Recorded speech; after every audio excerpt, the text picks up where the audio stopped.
if you want more Kang in your multiverse stories and you're kind of disappointed that the only variant we're gonna see is Victor Timely, well, it sounds like you don't have to be disappointed, because by the end of it, we are getting the arrival of the definitive Kang, says people in charge of the series.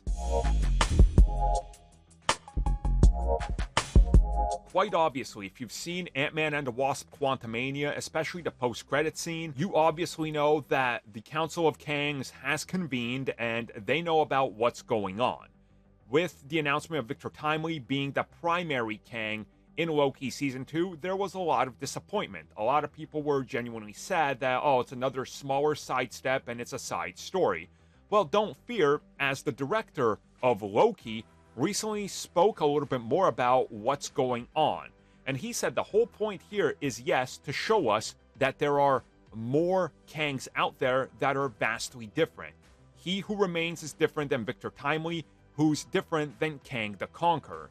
And he said, all these Kangs are great. They're all great. What we're doing is something different. But he said, as great as he is, you're going to have to wait for the arrival of the definitive Kang. In terms of what we're doing here and what we're aiming to do with Kang, one of them is bigger than all of them. And he says, and I quote, "I think that there's still somewhat yet to come out of the shadows," end quote. So obviously, there's going to be another Kang variant, right? A big one. A big deal Kang. Maybe it's one of the ones we saw at the ending or during the Council of Kangs. Maybe one of those three primary ones that called an order to it is one of the ones that's going to show up, or where they end up, or who knows how they're going to handle it. I mean, here, I'm going to make a bold prediction. A bold prediction, I say. The ultimate Kang will be a Loki Kang variant. Tom Hiddleston will play a Kang variant.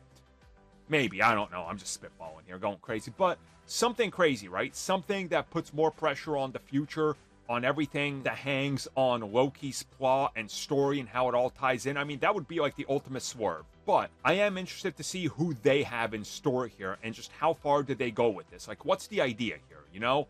And how menacing and important is this Kang going to be to the bigger picture?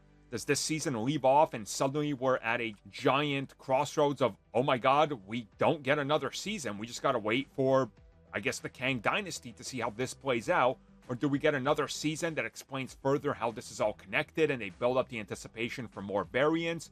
Or could that cause some burnout? I mean, there's a lot to consider here, and I'm interested to see what the reveal is and how it could impact all these questions.